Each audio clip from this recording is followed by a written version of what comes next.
बिस्मिल्लाहिर्रहमानिर्रहीम। अस्सलाम वालेकुम नाज़रीन, मैं हूं सैयद अनवारुल हसन और आप देख रहे हैं प्रोग्राम सच तो यह है बराह रास्त पीटीवी न्यूज़ इस्लामाबाद स्टूडियो से। नाज़रीन, आज़ाद कश्मीर में तब्दीली की गूंज सुनाई दे रही है।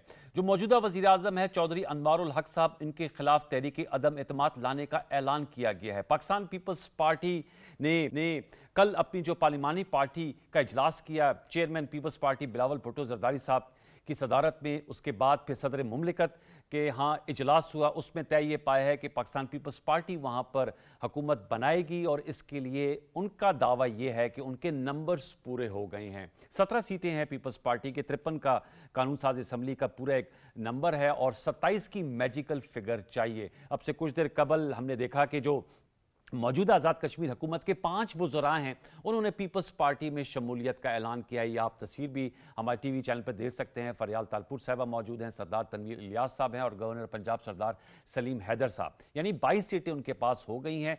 दूसरी जानिब सदर मुमलिकत जनाब आसिफ अली जरदारी साहब का टेलीफोनिक रब्ता हुआ है वज़ीर आज़म पाकिस्तान मोहम्मद शहबाज शरीफ साहब से, जिसमें उन्होंने एतमाद में लिया जो आज़ाद कश्मीर में तहरीक अदम एतमाद लाने की बात हो रही है और पीपल्स पार्टी की हुकूमत साजी के हवाले से। जिसके बाद वज़ीर आज़म पाकिस्तान ने एहसन इकबाल साहब वफाकी वज़ीर, उनकी सरबराही में 3 रुकनी कमेटी का तश्कील दी है जो मुज़ाकरात करेगी पाकिस्तान पीपल्स पार्टी से। वैसे PMLN ने यह फैसला किया है कि वो अब अपोजिशन बेंचेस में बैठेंगे।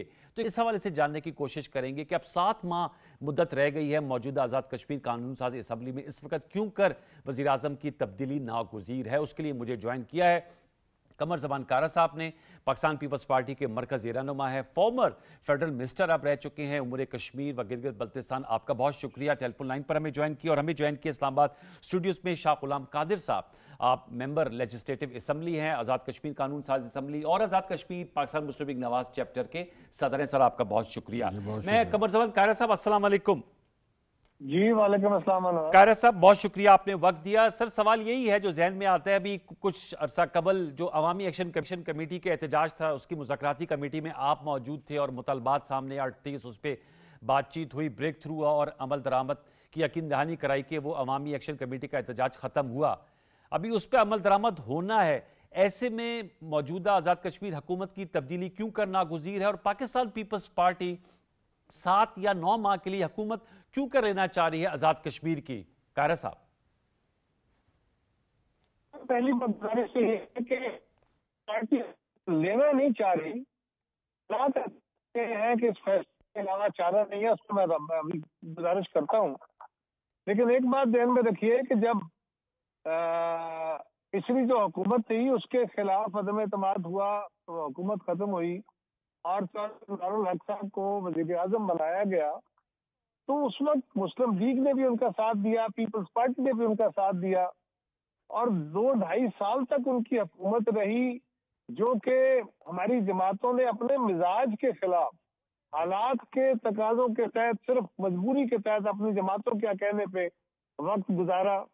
वरना सच्ची बात यह है कि चौधरी अनवारुल हक साहब ने जो तर्ज हुक्मरानी इख्तियार किया वो अजीबो गरीब इसलिए था कि फर्ज करें उन्होंने एक ऐलान कर दिया, वजीर बना दिए, वजीरों ने हलफ ले लिए, उनको पोर्टफोलियो ने दिए और 6-7 महीने वो जरा बैठे रहे, काम कोई नहीं था।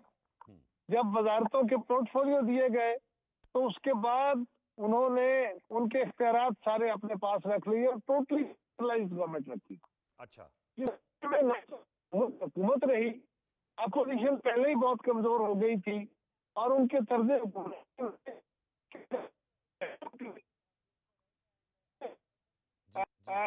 उन इंतहा पसंदी के या कौम परस्ती के उन एलिमेंट्स कर दी और उन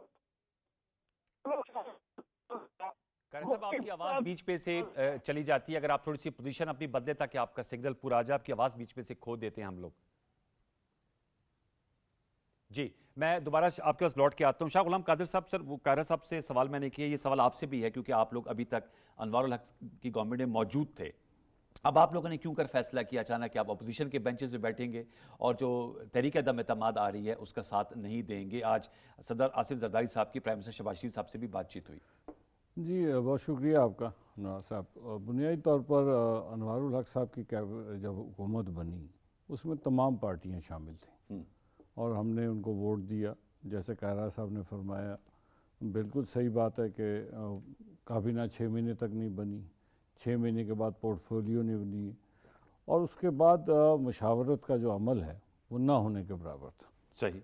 और जो हर कोई एक आदमी जो है, जैसे एक अवामी हुकूमत होती है उसके कुछ तकाजे होते हैं।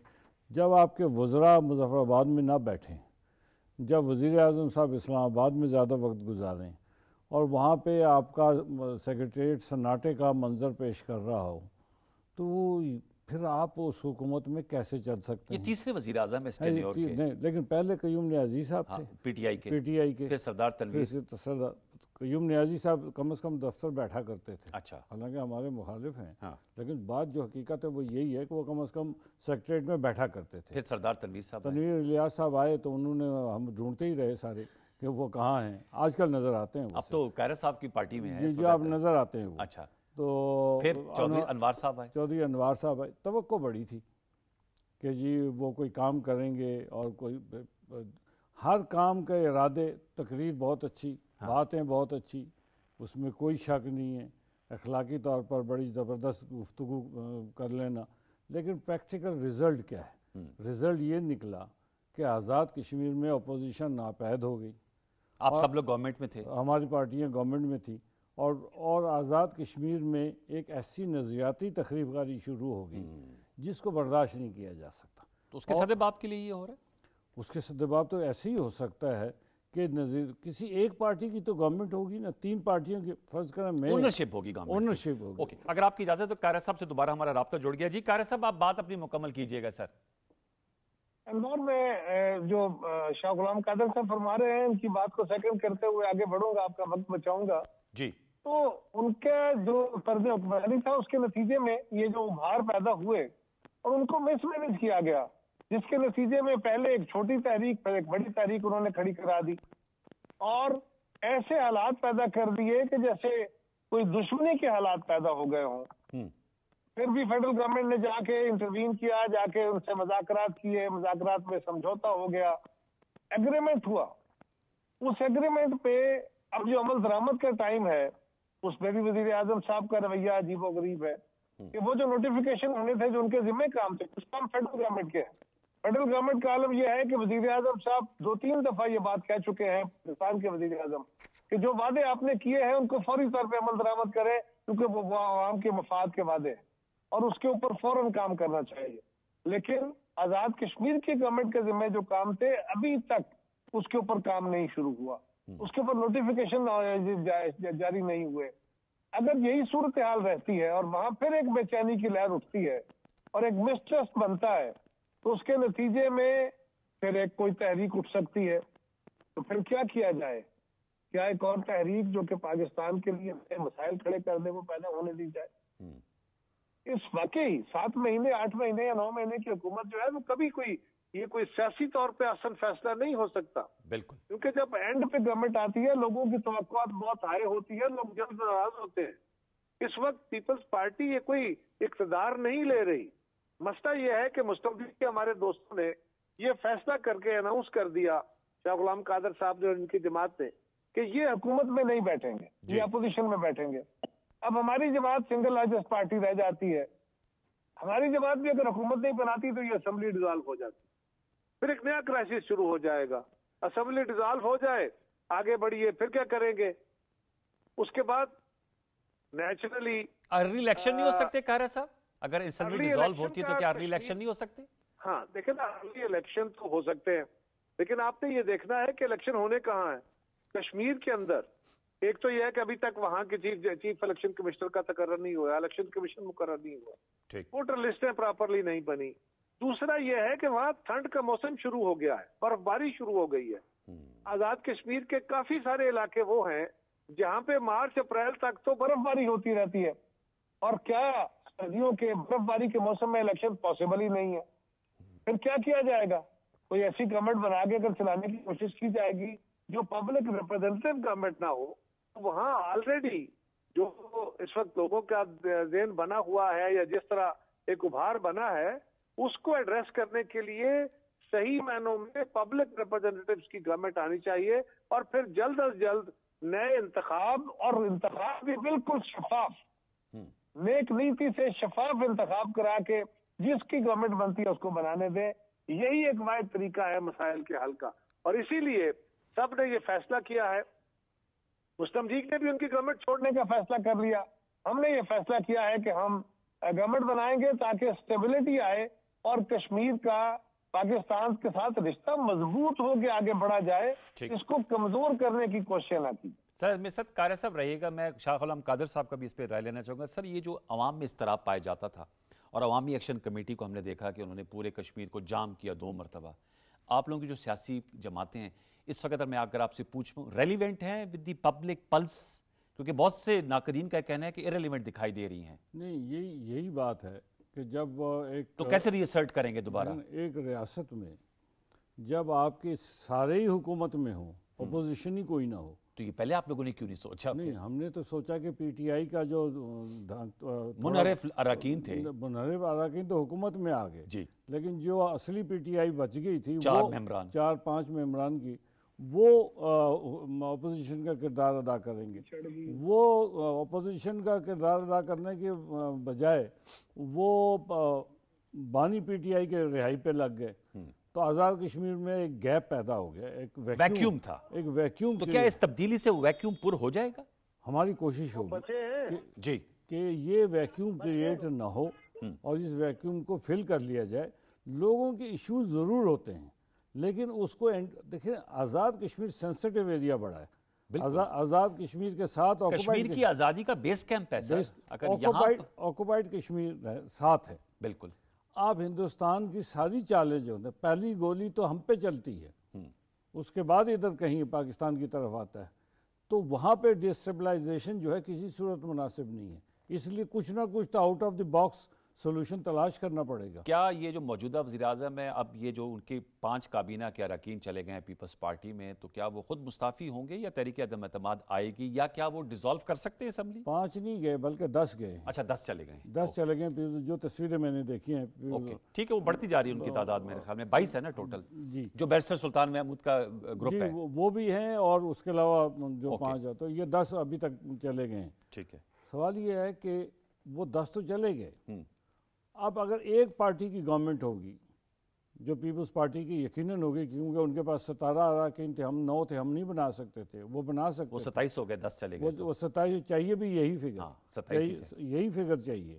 تو وہ اپنی حکومت بنائیں، وہ اپنا کام کریں، پولیٹیکل ایکٹیویٹی کریں گے. دیکھیں نا، پیپلز پارٹی کا جو وزیر اعظم ہوگا وہ کہیں پہ بھی جائے گا تو اس کا کارکن اس کے ساتھ کھڑا ہوگا. میں مسلم لیگ کا صدر ہوں، اگر میں کہیں جاتا ہوں تو میرا کارکن میرے ساتھ کھڑا ہوگا. لیکن جو اب یہ سسٹم چل رہا تھا اس میں تو کوئی اونرشپ ہی نہیں تھی. Very important. قاری صاحب میں آپ سے سوال کرنا چاہوں گا، چونکہ میں نے عوامی پلس کی بات کی. جب بانی chairman P T I Imran Khan صاحب کی حکومت کے خلاف بھی تحریک عدم آئی تو اس پہ پیپلز پارٹی کا بڑا کلیدی کردار تھا اور کچھ سیاسی حلقوں میں اس کا کوئی نیگیٹو بیک لیش آیا تھا. اب اور اس کے بعد پھر جب حکومت لی گئی، پھر انتخابات ہوئے، اور جیسے آپ نے کہا کہ بالکل اینڈ کے دنوں میں حکومت لینا، وہ سارا بیگیج جو ہے وہ آنے والی حکومت پہ پڑ جاتا ہے. اس تجربے کو دوبارہ دہرایا جا رہا ہے آزاد کشمیر میں. سیاسی طور پہ پیپلز پارٹی اس کو کس طرح دیکھتی ہے؟ دیکھیے، دوبارہ نہیں دہرایا جا رہا. اس وقت کی صورتحال کیا ہے؟ وفاقی حکومت چاہتی ہے کہ چودھری انوار الحق صاحب کی حکومت چلے. پوری کوشش، پورا تعاون دیا گیا. کوئی ایک گلہ نہیں کر سکتے وہ کہ مجھے فیڈرل گورنمنٹ نے فنڈ نہیں دیے، مجھے میرے کسی معاملے میں رکاوٹ آئی. جو مانگا دیا. اور اس کے بعد جو کمیٹی نے، ان کی جو ایکشن کمیٹی بنی، اس نے جو مطالبے کیے وہ بھی فیڈرل گورنمنٹ نے پورے کیے. اس کے باوجود اگر کام نہیں چلتا اور نیگیٹیوٹی پھیلتی ہے اور پاکستان کے خلاف ایک ایسی آواز کو وہ سپورٹ فراہم کر دیتے ہیں جس کا گراؤنڈ کے اندر بہت بڑا وجود نہیں ہے. کشمیر کے لوگ بہت بڑی تعداد میں وہ پاکستان کے ساتھی ہیں، وہ پاکستان کے ساتھ چل کر دل دھڑکتے ہیں. لیکن اس گورنمنٹ کو ہٹا کے اس کی جگہ ایک ایسی گورنمنٹ جو کہ اگلے انتخاب سے پہلے وہاں پہ ایک ایسا ماحول کریٹ کرے کہ پولیٹیکل ایکٹیویٹی ہو سکے. جس طرح شاہ غلام قادر صاحب نے کہا کہ پیپلز پارٹی کا وزیر اعظم ہوگا، وزراء ہوں گے، مسلم لیگ کے لوگ ہوں گے. مسلم لیگ گورنمنٹ میں اگر آئے گی ویری گڈ، نہیں آئے گی تو بھی वो अपना अपोजिशन का आपने कहा अगर हुकूमत में है कि वेरी गुड, ये तो कह रहे हैं हम अपोजिशन में बैठ रहे हैं, आप लोग को अभी भी है कि ये आ जाएगी मैं हुकूमत कह रहा हूँ कि मेरा आर्गुमेंट पूरा सुने ना, मैंने जी। कहा आए तो बहुत अच्छा, अच्छा। नहीं आएंगे तो फिर भी ये अपनी एक ड्यूटी अदा करेंगे, अपनी एक रिस्पॉन्सिबिलिटी अपोजिशन की होती है वो अदा करेंगे, और उसके नतीजे में पॉलिटिकल एक्टिविटी, वहां पे पॉलिटिकल एक्टिविटी ना होने की वजह से वैक्यूम बना। पॉलिटिकल एक्टिविटी होगी तो वैक्यूम क्लियर होगा, और अगले इंतखाब के लिए फहरिस्तें बनी हैं, बाकी काम होने हैं, पोलिंग स्कीमें बनी हैं, हम सारे स्टेक होल्डर से मिलकर मशावरत करके ये एक इंश्योर करेंगे। ये वजीर आजम पाकिस्तान के साथ भी तय हुआ, हर जगह में बात हुई है, हमारी जमात ने फैसला किया हुआ है कि, और मुस्लिम लीग का भी यही फैसला है कि अगला जो इंतखाब वहां पे होगा वो हम कोशिश करेंगे कि वो एब्सोल्यूट फेयर एंड फ्री इंतखाब हो, और जिस जमात को भी उसकी गवर्नमेंट बन रही हो उसको गवर्नमेंट बनाने का हक मिलना चाहिए। शाह गुलाम कादिर साहब, कायरा साहब की पार्टी जो है वो आज़ाद कश्मीर में हुकूमत बनाने जा रही है, अब तो बिल्कुल नज़र आ रहा है आप लोग अपोजिशन में हैं, तो अभी 7-8 माह तो आपने कहा इस क्राइसिस को अवॉइड करने के लिए ओनरशिप पॉलिटिकल लेनी थी।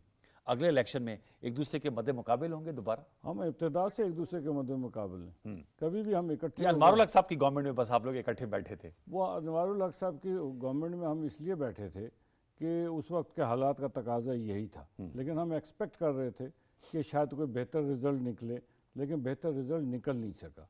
और जो वैक्यूम क्रिएट हुआ, उस वैक्यूम ने आज़ाद कश्मीर की सारा पॉलिटिकल जो एक सोसाइटी है, हमारे वहाँ सबसे अहम बात ये थी कि पॉलिटिकल लीडरशिप चाहे जिस मर्जी से ऐसी जमात की हो, एहतराम का रिश्ता बरकरार रहता था। एक दूसरे के साथ जो यहाँ की पोलराइजेशन है वो आज़ाद कश्मीर में भी चली गई थी, वो चली गई। अब चली गई, आप गालम गलोच, आप सोशल मीडिया में मीम्स बना के ये सारी दुश्मन तराजी, बोतान तराजी, ये आज़ाद कश्मीर का कल्चर ही नहीं है।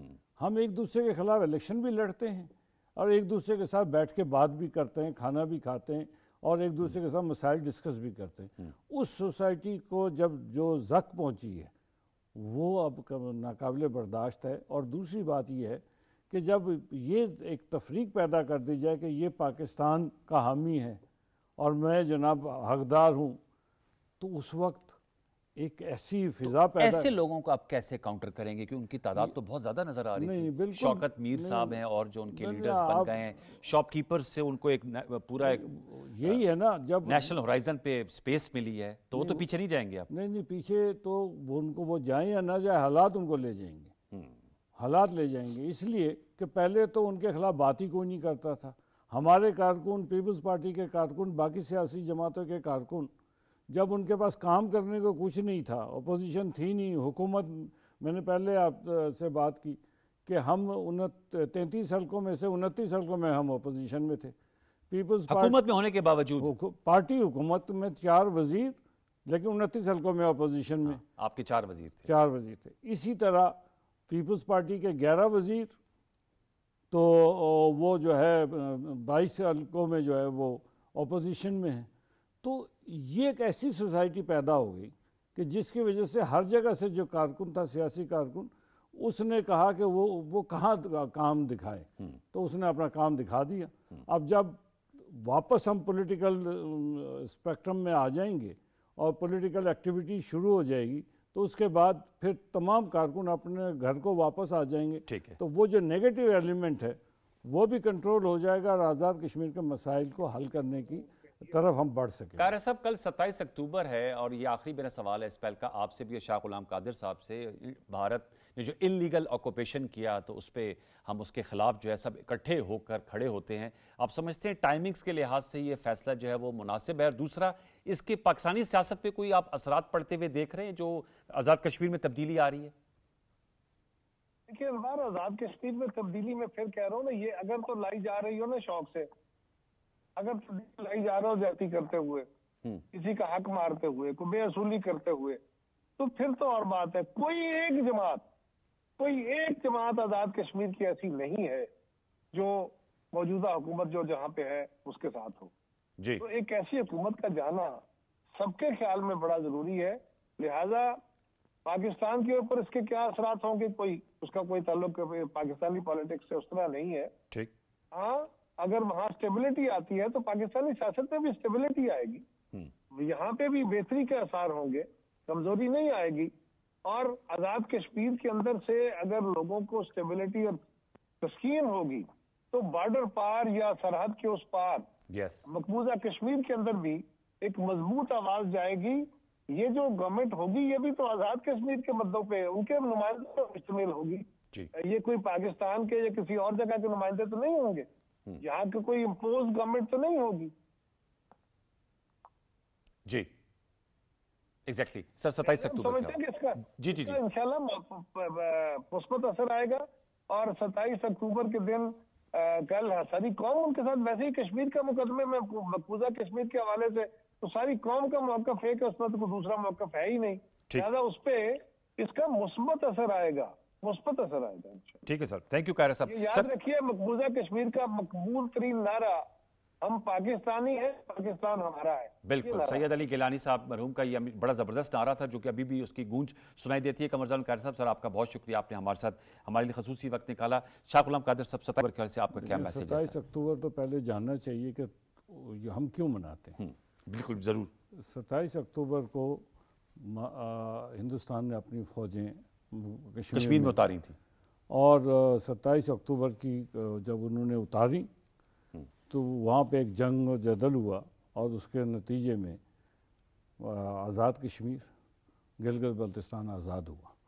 تو اگر ہندوستانی فوج اس دن نہ آتی تو آج جنوبی ایشیا کا جو خطہ ہے اس خطے کی جو سیاسی حالات بالکل مختلف ہوتے ہیں.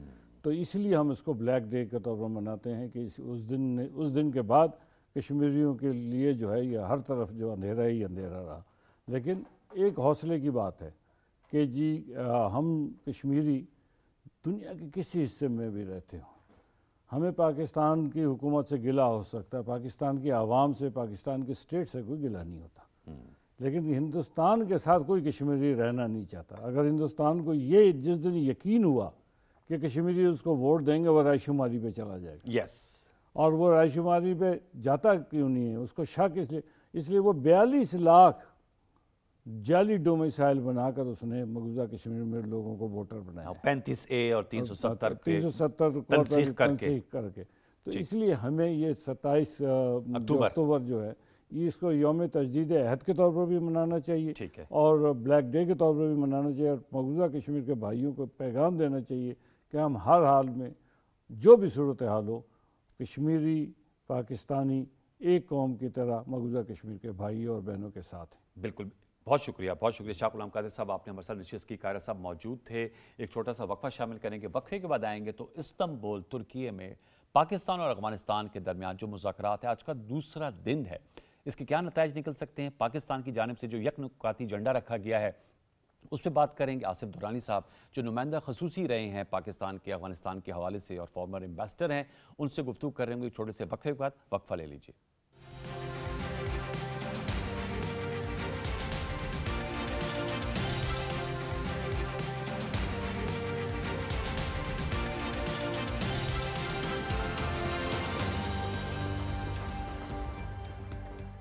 Welcome back viewers. گفتگو کریں گے ترکیہ استنبول میں جو پاکستان اور افغانستان کے درمیان مذاکرات ہو رہے ہیں. آج اس کا دوسرا دن ہے اور اب خبر یہ ہے کہ یہ کل بھی مذاکرات جاری رہیں گے. اس کا پہلا دور دوحہ میں ہوا تھا. استنبول میں جو مذاکرات ہو رہے ہیں اس پہ پاکستان کا ایک نکاتی ایجنڈا ہے کہ جو افغان سرزمین سے پاکستان کے علاقوں میں دہشت گردی ہوتی ہے, فتنہ الخوارج والے آتے ہیں, ان کو روکا جائے. اس پر جو ہے وہ اپنا مضبوط میکینزم بارڈر مانیٹرنگ کا ترتیب دیا جائے. اور اب ایک طرف یہ مذاکرات ہو رہے ہیں اور دوسری شومی قسمت کہ آج ISPR کے مطابق 2 فتنہ الخوارج کی تشکیلیں کرم اور شمالی بلوچستان میں حملہ آور ہونے کی کوشش کی, انہوں نے در اندازی کرنے کی کوشش کی, اس کو ناکام بنایا گیا, جس میں 25 فتنہ الخوارج کے جو لوگ تھے ان کو واصل جہنم پہنچایا گیا, جس میں سے 4 خودکش بمبار تھے. اور اس جو ہے جھڑپ میں ہمارے 5 جو سپوت ہیں ہمارے قوم کے, انہوں نے اپنی جان کی بازی دی, وہ شہید ہو گیا. اللہ تعالیٰ ان کی مغفرت کرے, ان کے درجات بلند کرے. اس پہ ہم ضرور گفتگو کریں گے اور اس کے لیے نانا دردین آصف درانی صاحب, دا موسٹ ریلیونٹ پر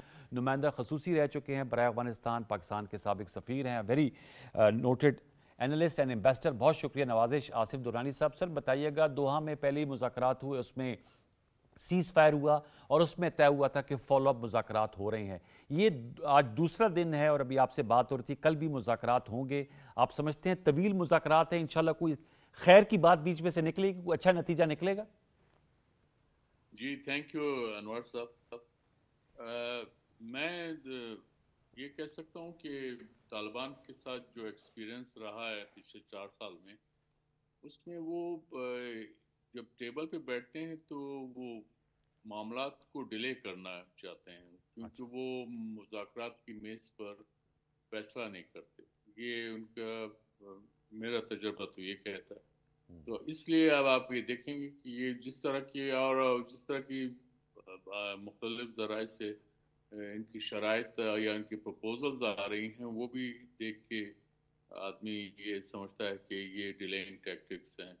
مثلا ایک ان کا یہ کہ یہ اب وہ پھر ریوائیو کریں گے, جی ہم ری لوکیٹ کر دیں گے. یہ ری لوکیشن وہ ہمیں پچھلے ایٹ لیسٹ میں ریویو پچھلے 2-2.5 سال سے وہ یہی بات کر رہے تھے, لیکن کیا کرا ہے کچھ بھی نہیں. اور اس سے بڑھ کر یہ ہے کہ اصل میں ان کو جو ہے جو پاکستان کا مطالبہ ہے وہ یہ کہ آپ نے یہ جو ٹی ٹی پی کے ٹیررسٹ ہیں ان کو غیر مسلح کرنا ہے, ان کی ایکٹیویٹیز کو جو ہے وہ روکنا ہے, اور ان کے لیڈرشپ جو ہے ان پہ پابندی لگانی ہے کہ وہ پاکستان کے خلاف سازش نہیں کریں گے. ان چیزوں پہ وہ آتے نہیں. ان کا یہ ہے کہ ان کے ساتھ مذاکرات کیے جائے. آپ کون ہوتے ہیں بتانے والے کہ ان کے ساتھ مذاکرات کیے جائے, جبکہ وہ پاکستان کے آئین کو نہیں مانتے, جبکہ وہ پاکستان کو ایک دشمن سٹیٹ سمجھتے ہیں. تو ان کے ساتھ یہ کس طرح سے مذاکرات کیے جا سکتے ہیں؟ اور وہ جس طرح سے آتے ہیں افغان بارڈر کراس کر کے, آف کورس اس میں جو ہے طالبان کی کنائمنس شامل ہے, اس کے بغیر ہو نہیں سکتا. یا پھر یہ کہہ دیں کہ افغانستان کا اپنے جی, یا تو یہ کہہ لیں کہ افغانستان کا اپنے علاقے پہ کنٹرول نہیں ہے. تھوڑا سا آپ کے اس میں زوم لنک میں فریزنگ آئی ہے, لیکن آپ نے بڑا اہم نقطہ اٹھایا آصف درانی صاحب کہ جو افغان طالبان ہیں وہ مذاکرات پہ بیٹھ کر معاملات کو غیر ضروری طور پہ طول دیتے ہیں اور کسی نتیجے پہ نہیں نکلتے. چونکہ آپ نمائندہ خصوصی افغانستان رہ چکے ہیں, لہٰذا آپ کو فرسٹ ہینڈ ایکسپیرینس ہے. تو ایسے میں پھر سوال یہ بنتا ہے کہ ہمارے پاس آپشنز کیا ہیں. پاکستان نے تو بڑا کلیئرلی کہا ہے, کل ہمارے وزیر دفاع خواجہ محمد آصف صاحب نے میڈیا سے گفتگو کرتے ہوئے کہا تھا کہ اگر تو بات چیت ہمارے درمیان طے پا جاتی ہے اور اچھا نتیجہ نکلتا ہے تو 100 بسم اللہ, اور اگر نہیں ہوتا تو پھر کھلی جنگ ہے. جی درانی صاحب, پھر آپشنز کیا ہیں؟ آپ اگر وہ بات کو طول دیتے ہیں, اونرشپ نہیں لے رہے, تو پھر کیا دیکھتے ہیں آپ منظرنامہ؟ وہ تو پھر مایوس کن ہوگا اس میں آپ کو, کیونکہ ابھی جو پاکستان کی طرف سے جو کلیئر میسج یہ گیا ہے کہ انف از انف. اب ہر پیشنس کی بھی ایک لمٹ ہوتی ہے, اور وہ اب اس کا اظہار ہو چکا ہے. 4 سال سے زیادہ عرصہ ہو گیا, اور یہ بھی اب یہ اس طالبان حکومت کا خاصہ ہے کہ اس کے آنے کے ساتھ ہی جو ہے یہ ٹی ٹی پی کے ٹیررسٹ اٹیکس میں اضافہ ہوا ہے, تقریباً 70% اضافہ ہوا. تو اس کو وہ جو ہے وہ طالبان حکومت کی حمایت کے بغیر تو ایسا ہو نہیں سکتا. وہ کیسے پھل رہے ہیں پھول رہے ہیں. تو یہ بہت ضروری ہے کہ ان کے ساتھ کلیئر الفاظ میں یہ بات کی جائے کہ آپ نے جو ہے طالبان یا پاکستان میں, یعنی ٹی ٹی پی اور یا پاکستان میں چوائس کرنا. آپ کے خیال میں جو آپ کے پاس ایکسپیرینس ہے ان کا کیا ایکسپیکٹڈ جواب ہوگا؟ طالبان کے تو بڑے پاکستان کے وہ بینیفیشری رہے ہیں, مطلب یہ ہم ان کے جو اس وقت وزیر دفاع ہیں ملا یعقوب صاحب, یہ بینیفیشری رہے ہیں. جو امیر متقی خان صاحب ہیں وہ بڑے بینیفیشری رہے ہیں. تو ان کی آپشن پاکستان نہیں ہونا چاہیے آپ کے خیال میں؟ دیکھیے وہ ان کو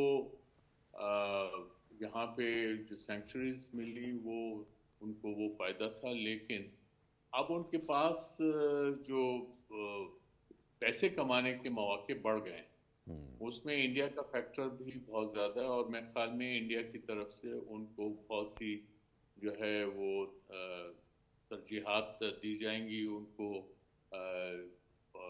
دل تھرو دا بیٹ.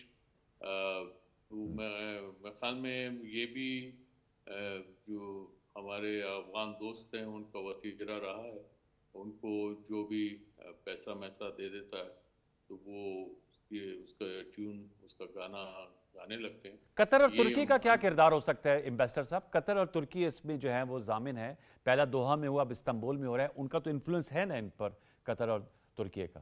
देखिए, वो एक हद तक ही होगा, क्योंकि तालिबान जो है उनमें हठधर्मी का एलिमेंट बहुत ज़्यादा है। और अगर वो ये देखेंगे कि यहाँ इनकी बात नहीं बनती, उसके मुकाबले में इंडिया उनको ज़्यादा जो है माल दे सकता है, तो वो जंग को जारी रखने में उनको खुशी होगी उनको, बल्कि वो उस वार इकोनॉमी का हिस्सा है जो पिछले 46 साल से जारी है, और उसमें इसके बेनिफिशरी यही लोग हैं। कभी वो वॉरलॉर्ड बन जाते हैं, कभी वो तालिबान बन जाते हैं। आखिर ये इन तालिबान के रैंक्स में पिछले जो है हिज़्ब इस्लामी और जमात इस्लामी और ये हरकत इनकलाब इस्लामी, इनके ही लोग हैं। तो आसमान से तो पैदा नहीं हुए ये तालिबान। नॉर्दर्न अलायंस, अहमद शाह मसूद के बेटे, वो भी मुख्तलिफ पोस्ट वगैरह कर रहे हैं। आप समझते हैं कि वो they can make a come back? क्योंकि इनमें भी थोड़े बहुत इख्तलाफात की खबरें तो एनिमेट होती हैं। हैबतुल्लाह अखुंज़ादा जो उनके अमीर हैं, उनके खिलाफ हक्कानी ग्रुप की बात भी होती है। आपकी क्या असेसमेंट है? देखें, ये अफगानिस्तान है, इसमें मुख्तलिफ इंटरेस्ट ग्रुप्स हैं। उनका ये देखा कि उनका जो शेयर क्या है पाई में, और अगर उनका केक में शेयर जो है वो कम हो जाता है तो वो फिर नाखुश होते हैं। फिर वो तलाश करते हैं दूसरे इत्तेहादी जिससे वो उस पर काबिज हो सकें। तो ये अब भी ऐसे ही चलेगा। इस वक्त तालिबान के दरमियान नफाक की जो बातें हैं, मैं उनको उतना मानने को तैयार नहीं, क्योंकि इसमें उनकी जो है बचत है, उनकी सलामती इसी में है कि वो आपस में मुत्तहिद रहें। और बात होती है कि काबुल ग्रुप है लेड बाय हक्कानी, और उधर कंधार का ग्रुप है लेड बाय मुला अब्दुल्ला। जी। लेकिन ओवरऑल जब आप देखते हैं तो वो एक जिस डिसिप्लिन पे मुला अब्दुल्ला ने जो है अपने पूरी जमात को रखा है, वो भी बहरहाल मिसाली है। आपको उसकी तारीफ करना होगी, उनमें डिसिप्लिन है। तो वो चाहे वो ये तालिबान जो है इनकी बड़ी तादाद उसको शायद मानती ना हो, जैसे गर्ल्स एजुकेशन है या औरतों के काम करने का हक है, लेकिन वो मजबूर हैं, चूंकि मुल्ला अब्दुल्ला का जो है अमर है, उनका हुक्म है, तो इसलिए वो उसको मानने को तैयार है, वो मजबूर है। तो ये भी अपने साथ है। लेकिन आपने बात किया अहमद शाह मसूद के बेटे, जी। उनका नाम ये अहमद है। वो अगर इसमें फाल होंगे, मुझे फिलहाल तो नहीं है, लेकिन अगर उनके जो है तादाद मौजूद है, लेकिन वो लोग अभी बाहर बैठे हैं। जी। जो लोग बाहर बैठे हैं वो आई एम अफ्रेड वो उतना रोल प्ले नहीं कर सकते। ठीक। ये रोल उसी वक्त प्ले किया जा सकते जब वो मुल्क के अंदर हो, और जब वो मुल्क के लोगों के साथ हों, और जो लोग गैर मुतमईन हैं उनके साथ हों, उनकी आवाज़ को वो आगे पहुंचा सकें, चाहे वो तालिबान के साथ नेगोशिएट करें। लेकिन इस वक्त भी आप देखेंगे तो तालिबान की हायरार्की जो है वो नेगोशिएशंस के हक में नहीं है, वो अफगान अपोजिशन के साथ नेगोशिएशंस के हक में नहीं है। और ये एक बहरहाल एक चैलेंजिंग बात है। और सर ये मुझे बताएगा कि जो फितल खवारिज कलदम टीटीपी से इनके क्यों इतने गहरे ताल्लुकात हैं कि इनको नहीं ख़त्म कर पाते? वो तो 9/11 के वक्त तो चले समझ में आता था, उन्होंने कहा था पश्तूनों की रिवायत है, अफगानों की है कि अपने मेहमान को नहीं निकालते, और मुल्ला उमर को जब कहा था कि नहीं, उन्होंने बेदखल किया। लेकिन ये जो टीटीपी है, इनसे इनकी क्यों इतने ज़बरदस्त किस्म की बॉन्डिंग है कि ये उससे अपने आप को डिटैच नहीं करना चाहते? देखिए, वो आइडियोलॉजिकली तो आपस में कजन्स हैं, टीटीपी और अफगान तालिबान, तो इसलिए वो जाए। और दूसरी बात ये है कि जब वो अमेरिकियों के खिलाफ अफगान तालिबान लड़ रहे थे तो टीटीपी ने उनका साथ दिया था। They fought shoulder to shoulder with Afghan Taliban. अब it's a pay back time for them. Okay. और सर आप कह रहे पे बैक टाइम, पहले तो टीटीपी का ये कहना था जी, चूंकि अमेरिका यहाँ मौजूद है इसलिए हम पाकिस्तान आर्मी के खिलाफ लड़ रहे हैं। अब सवाल मेरे जहन में आता है, अब तो अमेरिका नहीं है वहां पर, तो अब क्यों कर वो हमारी आर्म फोर्सेस के खिलाफ जबरदस्त बाहें टीटीपी? अब तो कोई जवाब नहीं रहा ना। इसलिए कि इसमें उनकी जो चौधरीगिरी है वो कायम है। वो इलाके में अपना जो है दोस्त धमकी के साथ जो अपना रूल और अपना टेरर जैसा उन्होंने काम करने की कोशिश की, वो अपनी जगह एक हकीकत है।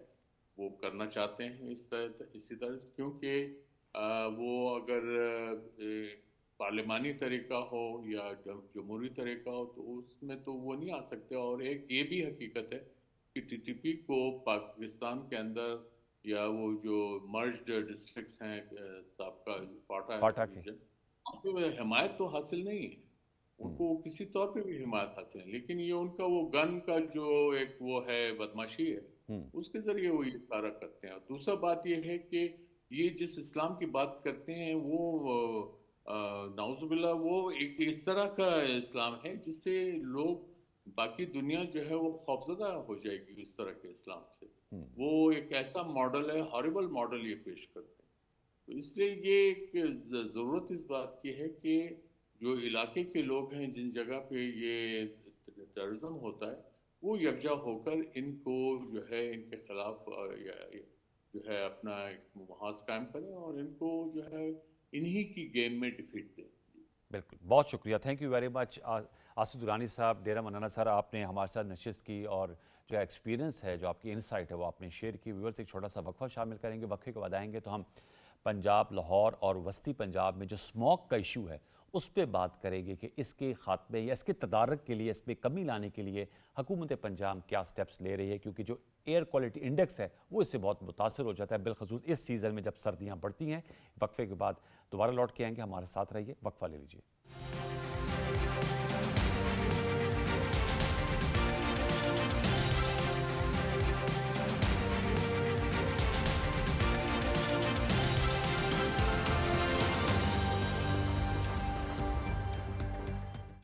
Welcome back viewers. ہمیں جوائن کیا ہے ڈاکٹر عمران حامد شیخ صاحب نے. آپ ڈائریکٹر جنرل ہیں ادارہ تحفظ ماحول پنجاب. آپ کو خوش آمدید کہیں گے. اور ہمیں جوائن کیا قربان بلوچ صاحب نے، سینئر تجزیہ کار ہیں، ان کو بھی ویلکم. ڈاکٹر صاحب آپ سے میں گفتگو کا آغاز کرنا چاہوں گا. بتائیے گا اسموک کے اثرات سے نمٹنے کے لیے آپ کا ادارہ کن خطوط پہ کام کر رہا ہے؟ پہلے اس سے سٹارٹ کرتے ہیں، پھر ذرا آگے بڑھیں گے اس کی وجوہات، محرکات اور کس طرح اس سے ڈیل وتھ کیا جانا چاہیے in short run and in long run. دیکھیے، اگر ہم اسموک کی بات کریں تو سردیوں کا سیزن جو ایک زمانے میں فیسٹیوٹی کا موسم ہوا کرتا تھا اہلیان لاہور اور خاص طور پہ سینٹرل پنجاب کے لوگوں کے لیے، لوگ سردیوں میں دھوپ میں باہر بیٹھتے تھے اور وہ سٹرس انجوائے کرتے تھے، رات کو مونگ پھلی وغیرہ کھانے واک کرتے تھے، نکلتے تھے. وہ موسم اب انفارچونیٹلی اسموک کی وجہ سے بیماریوں کا موسم بن گیا ہوا ہے. اسموک کی وجہ سے جو ہے ملٹیپل بیماریاں، سکن ڈیزیزز، آئی ڈیزیزز، ایون کھانسی کی بیماریاں، دمے کی بیماریاں اور یہ ساری بیماریاں جو ہیں وہ ہو رہی ہیں.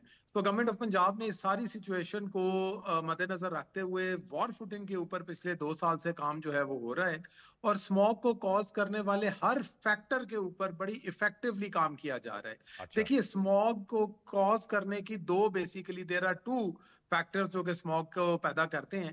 ایک ہمارے انٹرنل فیکٹرز ہیں جو کہ ہمارے کنٹرول میں ہیں، اور دوسرے پھر ہمارے ایکسٹرنل فیکٹرز ہیں جو کہ میٹرولوجیکل فیکٹرز ہیں اور وہ پورے ریجن کو کنٹرول کر رہے ہوتے ہیں.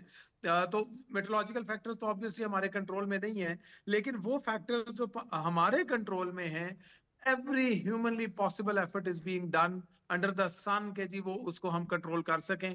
اگر آپ انڈسٹریل ایمیشنز کی بات کریں تو پنجاب کی 85% انڈسٹری کے اوپر جو ہے وہ ایمیشن کنٹرول سسٹم پچھلے 1.5 سال کے اندر انسٹال کروایا جا چکا ہے. اگر آپ بھٹوں کی بات کریں تو 95% بھٹے جو ہیں وہ زگ زیگ میتھڈولوجی پہ کنورٹ کرائے جا چکے ہیں. اگر آپ پائرولسس پلانٹ جو کہ انلیگل ٹائروں کو جلا کے ماحول کو خراب کر کے گندا تیل بنایا جاتا ہے، سارے کے سارے پائرولسس پلانٹس تقریباً 350 پائرولسس پلانٹس کو ڈیمولش کر دیا گیا ہے. اسی طرح اگر ہم گاڑیوں کی بات کریں تو جو ہے وہ گاڑیوں کے تیل کو نہ صرف چیک کیا جا رہا ہے، گاڑیوں کی ایمیشنز کو چیک کیا جا رہا ہے، بلکہ پاکستان میں پہلی بار پیٹرول پمپس پہ کوئی پروونشل گورنمنٹ جو ہے وہ جا کے پیٹرول کی کوالٹی کو بھی جو ہے ہم اوگرا کے سٹینڈرڈز کے مطابق چیک کر رہے ہیں. ہم ویڈیوز دکھا رہے ہیں کہ یہ جو اسموک گنز کا استعمال ہوتا ہے یہ کتنا افیکٹو ہے؟ دیکھیے، اسموک گن جو ہے یہ ڈسٹ سپریشن کا دنیا کی لیٹسٹ ٹیکنالوجی ہے اور اس سے 70% تک ڈسٹ سپریس ہو جاتی ہے. جو PM10 ہے، یہ جو ہم دیکھتے ہیں کہ آپ کے علم میں ہے کہ سینٹرل پنجاب کو اگر آپ دیکھیں، خاص طور پہ لاہور کو، تو یہ بہت ڈسٹی شہر ہے. It's a very dusty city.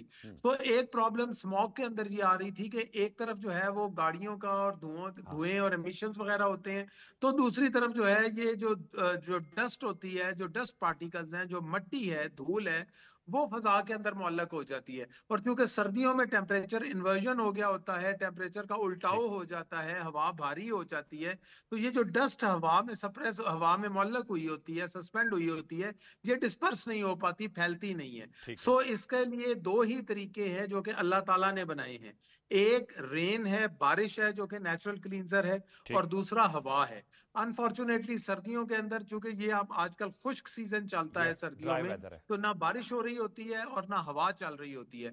तो लिहाजा ये एक आर्टिफिशियल रेन का सिस्टम है जो कि पूरी दुनिया में, सिर्फ पाकिस्तान में नहीं बल्कि चाइना में, बांग्लादेश में, इंडिया में, सऊदी अरेबिया में, जहां जहां भी डस्ट का प्रॉब्लम है वहां पर ये फॉग कैनन्स इस्तेमाल की जाती हैं। और इससे 70% जो किसान है उनको क्या मुतबादिल दिया जा रहा है, क्योंकि हमारे ये भी देखा गया है कि मुंजी है उसको आग लगाई जाती है, अब हुकूमत पंजाब उसको डिस्करेज करती है, जो कि सही बात है, उससे भी आलूदगी में इजाफा होता है। और हमें सरहद पार से शिकवा और शिकायत यही है कि वहाँ से जब ऐसे आग लगती है तो उसके जो हवा आती है उससे भी डस्ट पार्टिकल्स जो हैं वो मुंजमद हो जाते हैं। उनको कोई मुतबादिल ऑप्शन दी जा रही है? जी एग्जैक्टली, ये बहुत इंपॉर्टेंट बात आपने की, क्योंकि जिस वक्त चावल की फसल या मुंजी की फसल कट जाती है और गंदम की फसल जो है वो लगनी होती है, तो उसके दौरान टाइम स्पैन बहुत थोड़ा होता है, 10-15 दिन का होता है, और फार्मर के लिए वो 15-20 दिन बहुत क्रिटिकल होते हैं। लिहाजा वो फसलों की जो चावल की बाकियात है उनको आग लगा देता है ताकि वो अपनी जमीन को तैयार कर सके और गंदम की बुवाई कर सके। सो इस चीज को मद्देनजर रखते हुए गवर्नमेंट ऑफ पंजाब ने एनवायरमेंट फ्रेंडली इम्प्लांट्स, जिन्हें हैप्पी सीडर या सुपर सीडर कहा जाता है, पाक सीडर भी हम कहते हैं, वो जो है किसानों में तकसीम किए जा रहे हैं। 5000 जो सुपर सीडर्स और हैप्पी सीडर्स हैं वो इस वक्त तक तकसीम किए जा चुके हैं।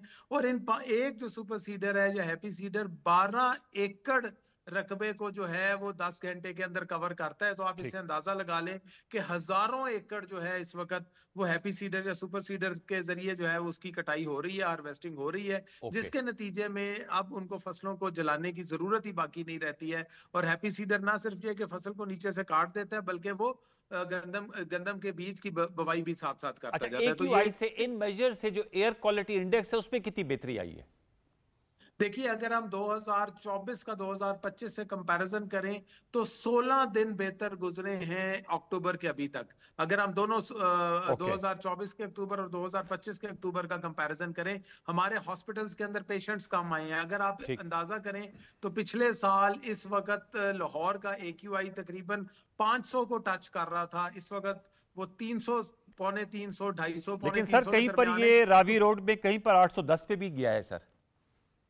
देखिए, जहां तक आप रावी रोड की बात कर रहे हैं, ये जो है कुछ छोटी छोटी स्पाइक्स जरूर आती हैं, लेकिन जब भी AQI का एनालिसिस किया जाता है तो वो 24 घंटे की बुनियाद पे किया जाता है। कुर्बान बलूच साहब, आपसे इस हवाले से क्या राय रखिए? ये ऐसे इश्यूज हैं जो सियासत से और मईशत से हटके हैं, लेकिन इनका बड़ा गहरा ताल्लुक है अवाम की मामूलात ज़िंदगी से। ये जो एक्शंस बता रहे हैं DG साहब, आप समझते हैं ये काफ़ी हैं और क्या मजीद इसमें जो है वो हुकूमत पंजाब कार्रवाई कर सकती है? मैं समझता हूँ कि जो इकदाम उठाए गए हैं या उठाए जा रहे हैं वो ह्यूमनली पॉसिबल जो इकदाम हैं, और डॉक्टर साहब ने उसकी तफसीलात दी है और मीडिया में रिपोर्ट्स आ रही हैं, जैसे स्मोक गन्स का इस्तेमाल है और बाकी जो स्टेप्स हैं वो तो उठाए गए हैं। लेकिन अब जो एज अ सिटीजन हमारा जो किरदार है, शहरियों का जो किरदार है, मैं समझता हूँ कि वो उसकी जिम्मेदारी अब बढ़ गई है कि शहरियों को भी जिम्मेदारी का मुजाहरा करना चाहिए और हुकूमत के साथ जो इकदाम उठाए गए हैं उनका न सिर्फ ताउन करना चाहिए, अगर कोई मुश्किल सूरत हाल पैदा होती है तो हमें इकदाम उठाकर उसमें साथ भी देना चाहिए, थोड़ा सा मोहतात भी रहना चाहिए, एहतियात भी करना चाहिए, घरों से निकलने के हवाले से, शाम को शहरों में रश करने के हवाले से। पंजाब के जो मेन सिटीज हैं वहां अब ट्रांसपोर्ट की जो सहूलियात हुकूमत की तरफ से फराहम कर दी गई है। तो मैं समझता हूँ कि दुनिया में यही होता है कि लोग पर्सनल जो गाड़ियां हैं उनका कम से कम इस्तेमाल करते हैं, जो गवर्नमेंट जो पब्लिक ट्रांसपोर्ट है, ट्रेन, बसेस, उनका इस्तेमाल ज्यादा करते हैं। तो अब हमें भी उसी तरफ अपने आप को राग़िब करने की जरूरत है। जी डॉक्टर साहब, आप AQI के हवाले से बात कर रहे थे, इमरान साहब जरा बताइएगा। आपने कहा बाज़ दफा स्पाइक आती है लेकिन ओवरऑल 367 के करीब है लाहौर का AQI। जी, मैं यही गुजारिश कर रहा था कि जब हम 24 घंटे का AQI का एनालिसिस करते हैं दुनिया के अंदर جو سائنٹیفک طریقہ ہے وہ 24 گھنٹے کی ایوریج لی جاتی ہے اور اس ایوریج کی بنیاد پہ فیصلے کیے جاتے ہیں. ظاہر ہے رات کے وقت کچھ فیکٹرز ہیں وہ بڑھتے ہیں, کچھ کم ہوتے ہیں. اور دوسری چیز امپورٹنٹ یہ ہے کہ ہمارے ای پی اے کے اندر ایک اسموگ وار روم بنا ہوا ہے جو تمام ہر وقت اے کیو آئی کی 24 گھنٹے مانیٹرنگ کر رہا ہوتا ہے اور اس کے اندر وہ اسپیسیفک پولیوٹینٹ دیکھ رہا ہوتا ہے تاکہ اگر ہم اس کے مطابق پلان کر سکیں اور اس کی جو پلاننگ ہے اکارڈنگلی, تاکہ اے کیو آئی جو ہے وہ ہمارا کنٹرول کے اندر رہے اور لوگوں کو بیماریوں سے بچایا جا سکے. اور یہ بھی جو آپ نے بات کی قربان بلوچ صاحب, رویوں کی, ماسک پہننا بھی ایک ہیبٹ فارمیشن ہو جانی چاہیے. کووڈ 19 میں کہتے ہیں نا کہ وہ جو نیو نارمل یہ تھا کہ آپ ماسک پہنیں, تھوڑی سی ڈسٹینسنگ کریں, تو جو آپ بات کر رہے تھے تو ایسے سیزن میں یہ بھی ایک طریقہ اپنانا چاہیے, وہ جیسے انگریزی میں کہتے ہیں نا prevention is better than cure. قربان صاحب جی بالکل, میں سمجھتا ہوں کہ اس کے علاوہ ایک پوائنٹ جو میں مین پوائنٹ ہے میں سمجھتا ہوں ہمیں اس پہ بھی غور کرنا چاہیے, سوسائٹی کو, شہریوں کو, حکومت کو, کہ جو ہمارے بازار ہیں وہ سردیوں میں کم سے کم 7-8 بجے تک بند ہونے چاہیے تاکہ جو یہ پالوشن کے جو مین اسباب ہیں اس کو کنٹرول کرنے کے لیے. ویسے بھی سردیاں ہیں, لوگ کم ہی نکلتے ہیں سردیوں میں بازاروں میں خریداری کے لیے, تو یہ 7-8 بجے تک اگر مین بازار بند کیے جائیں تو ظاہر ہے گاڑیاں بھی کم نکلیں گی, لوگ بھی کم نکلیں گے اور انرجی کا بل بھی کم آئے گا, بہتری آ سکتی ہے. ٹھیک, بالکل صحیح آپ نے کہا. بہت شکریہ, تھینک یو ویری مچ قربان بلوچ صاحب آپ کا. ڈاکٹر عمران حامد شیخ صاحب آپ کا بہت ڈی جی تحفظ ماحول پنجاب ہم سے گفتگو کر رہے تھے. ایک اہم معاملہ اس لیے ہم نے اس کو اٹھایا کہ اس میں جیسے وہ بتا رہے تھے کہ حکومت پنجاب جو ہے وہ ان خطوط پہ کام کر رہی ہے اور اس کے بہتر نتائج نکل رہے ہیں پچھلے سال کی نسبت, لیکن ہمیں بھی اپنے رویوں میں تبدیلی آنا ہوگی کیونکہ پاکستان کلائمیٹ چینج کے اثرات سے بری طرح متاثر ہو رہا ہے. تو ہمیں نئی ہیبٹس جو ہیں وہ اپنانی ہوں گی تاکہ اس کے جو مضر اثرات ہیں ان سے ہم بچ سکیں. پروگرام سچ تو کا اسپیل اپنے اختتام کو پہنچتا ہے. اپنے فیڈ بیک دیجیے گا. نیکسٹ ویک تک سید انوار الحسن اور سچ تو کی پروڈکشن ٹیم کو اجازت دیجیے. اپنا بہت سا خیال رکھیے. اللہ نگہبان.